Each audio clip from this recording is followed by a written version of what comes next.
வணக்கம். இன்றைக்கி நம்ம பார்க்க போகிற சமையல் என்னென்னு பார்த்தீங்கன்னா, ஒரு இட்லி பொடி ரெசிபி தான் பார்க்க போகிறோம். எப்பயும் போல் பண்ணாமல் கொஞ்சம் டிஃப்ரெண்ட்டாக இது மாதிரி செஞ்சு பாருங்கள். டேஸ்ட் நல்லா அட்டகாசமாக இருக்கும். சாதத்தில் நெய் விட்டு இந்த பொடி போட்டு சாப்பிட்டு பார்த்தீங்கன்னா அவ்வளோ டேஸ்ட்டாக இருக்கும். ஸோ வாங்க இந்த அருமையான இட்லி பொடி எப்படி செய்யலாங்கிறத பார்க்கலாம்.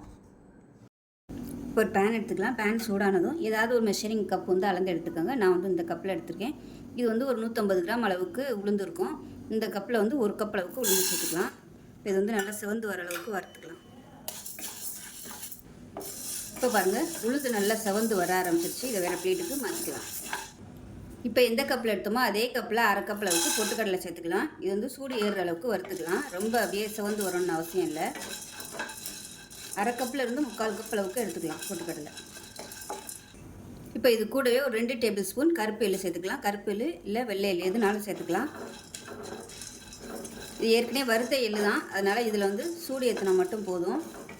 இப்படி வறுக்காத எல்லாம் இருந்துச்சுன்னா தனியாக கடாயில் போட்டு நல்லா வெடிக்கிற அளவுக்கு வறுத்து எடுத்துக்கணும். அதாவது பொட்டுக்கல்லையை வறுத்துட்டு அதுக்கப்புறமா எள்ளை போட்டு நல்லா பொரிஞ்சு வர அளவுக்கு வறுத்து எடுத்துக்கலாம். இப்போ பாருங்கள், இதுவே வெடிக்க ஆரம்பிச்சிருச்சு டக்குன்னு. இப்படி வேறு பிளேட்டுக்கு மாற்றிக்கலாம். இப்போ இதில் ஒரு 2 சொட்டு எண்ணெய் விட்டுக்கலாம். எண்ணெய் விட்டுட்டு மிளகாய் சேர்த்துக்கலாம்.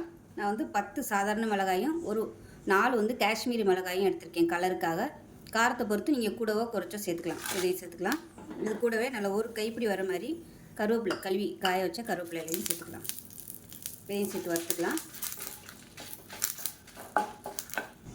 இது கூடவே ஒரு டேபிள் ஸ்பூன் கல்லுப்பையும் சேர்த்து வறுத்துக்கலாம். இதோடவே ஒரு அரை டேபிள் ஸ்பூன் பெருங்காயத்தூள் சேர்த்துக்கலாம்.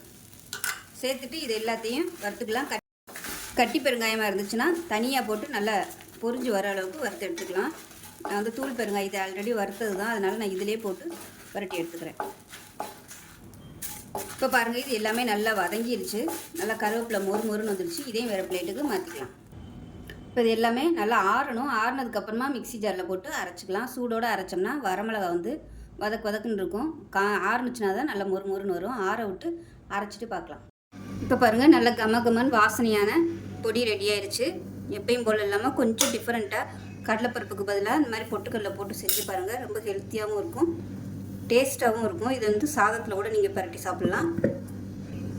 சாதத்தில் போட்டு நல்லெண்ணெயோ இல்லை நெய்யோ விட்டு சாப்பிட்றதுக்கு சூப்பராக இருக்கும். இட்லி, தோசை, ஊத்தப்பம் எல்லாத்துக்குமே அருமையாக இருக்கும்.